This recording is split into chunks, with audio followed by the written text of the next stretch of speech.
Russo first revealed her pancreatic cancer diagnosis in an interview with the North Scott Press's former editor Scott Campbell last October. Ms. Russo, 19, told the veteran newsman that after an initial diagnosis 8 months earlier, she'd been told by doctors that same day that the cancer had developed into a football-sized tumor. She told him that the cancer had wrapped around her lower back and spine and spread to her blood, claiming she had acute lymphoblastic leukemia. "I was terrified, and I definitely still am," Ms. Russo told the Free Press. "I was in shock. I didn't think it could be true.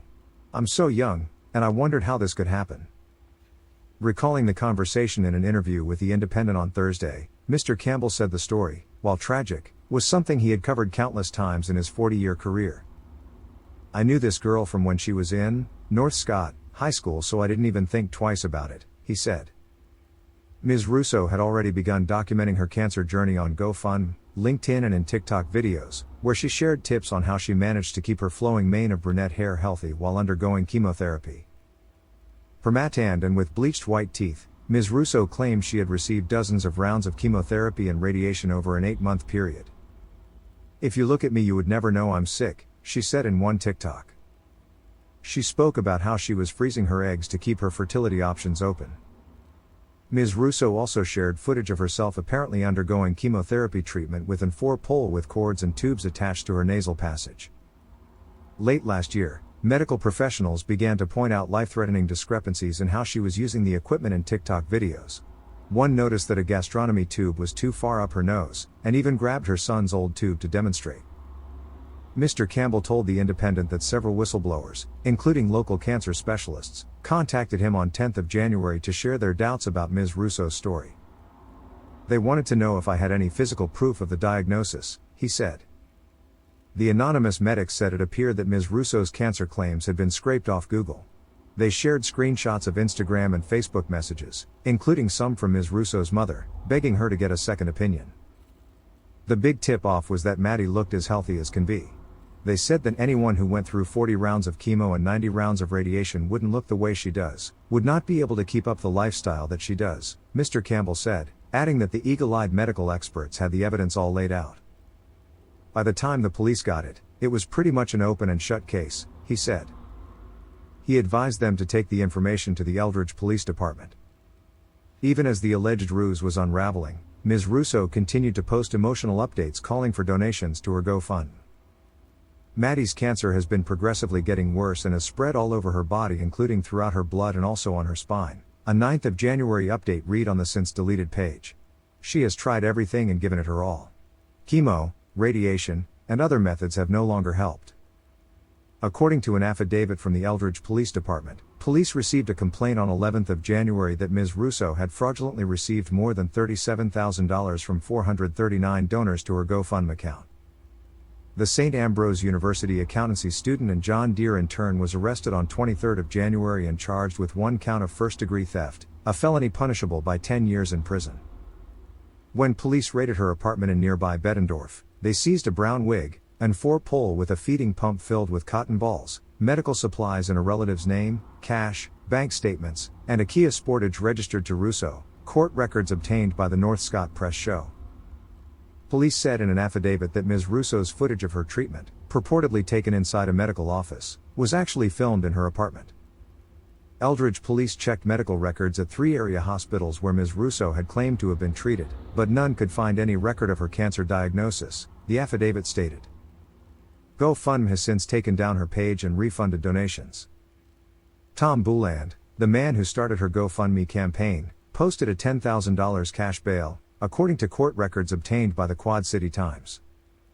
Their stories kind of mirrored each other.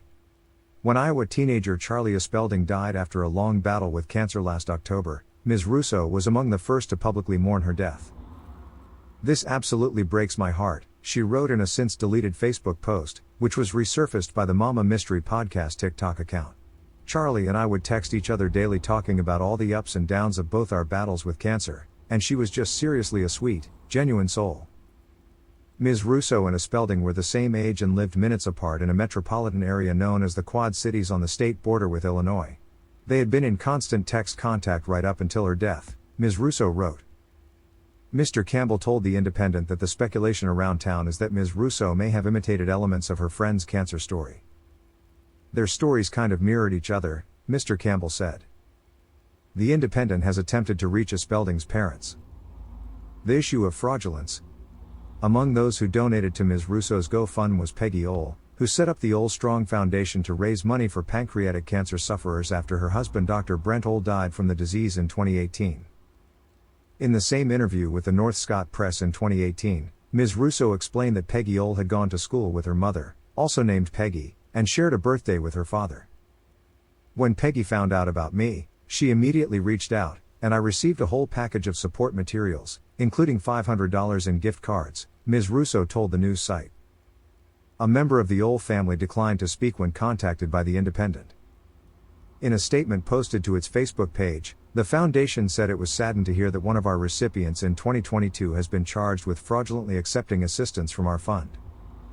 Ms. Russo also claimed to have been a guest speaker for the National Pancreatic Cancer Foundation.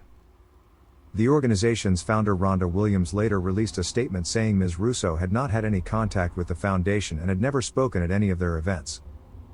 To those who are battling pancreatic cancer, we stand with you and we know the fight you are in is difficult and the burden can be heavy. In one of her many TikTok posts, Ms. Russo shared an image with text of herself along with the words "drained from chemo." The photo was taken from an Instagram public page belonging to a cancer survivor named Jessica Sanders, according to an affidavit from Eldridge Police.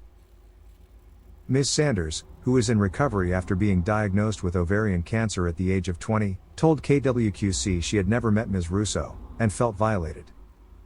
"Survivorship is very difficult emotionally and this really hit me hard," she told KWQC in a statement. It also appears that she gave out false information and hope about how she saved her hair during treatment. What she is accused of doing is so hurtful and offensive to anyone that went through cancer. Other members of the cancer survivor community who befriended Ms. Russo have been rocked by revelations of her alleged scam. Among them were Joe Tower and his wife Anna Tower-Kovsty, who received a shock diagnosis of acute lymphoblastic leukemia in December 2021. Mr. Tower wrote in an update on the couple's GoFundMe page how he and his wife had connected with the Iowa teenager through LinkedIn. They shared a similar Midwest background, and shared Ms. Russo's fundraising page in part because she claimed to have the same rare blood disease that Anna was suffering from.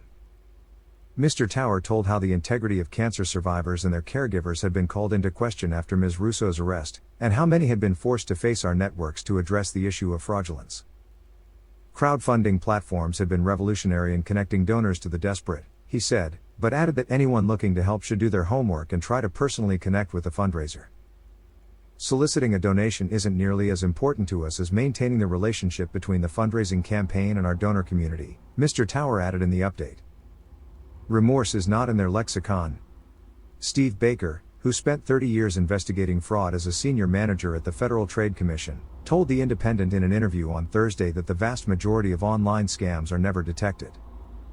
Most times, victims were too embarrassed to report losing money, which made it harder for law enforcement to track patterns of behavior. Police are often already stretched investigating violent crimes and the white-collar crooks take advantage of that, he said. Mr. Baker said that perpetrators of online fraud often came from respectable middle-class backgrounds, and learned the playbook from someone close to them. The scammers prey on basic human emotions of greed, a desire for money, or on the kindness of strangers.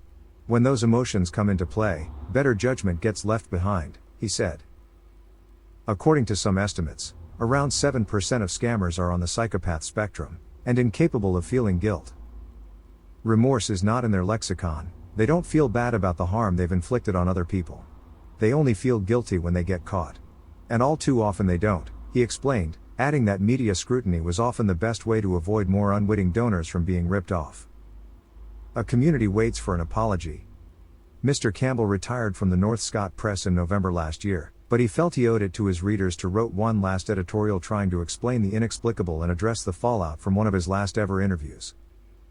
"I don't like to get duped," he wrote. "I hate it even more that I was somehow complicit in helping bilk money from innocent and caring people." Mr. Campbell told The Independent that residents of Eldridge had been left hurt and bewildered, and wondering what Ms. Russo's endgame had been. "I never in my wildest dreams think it was a hoax. How could a girl that we'd all known in this community come up with this kind of a ruse?" he said. Looking back, He says he doesn't believe he would have done anything differently. "I feel bad about it, but I don't want to lose my faith in mankind," he said. "I don't want this story to keep me or anyone else from doing these stories. It's not quite the way I expected my career to end."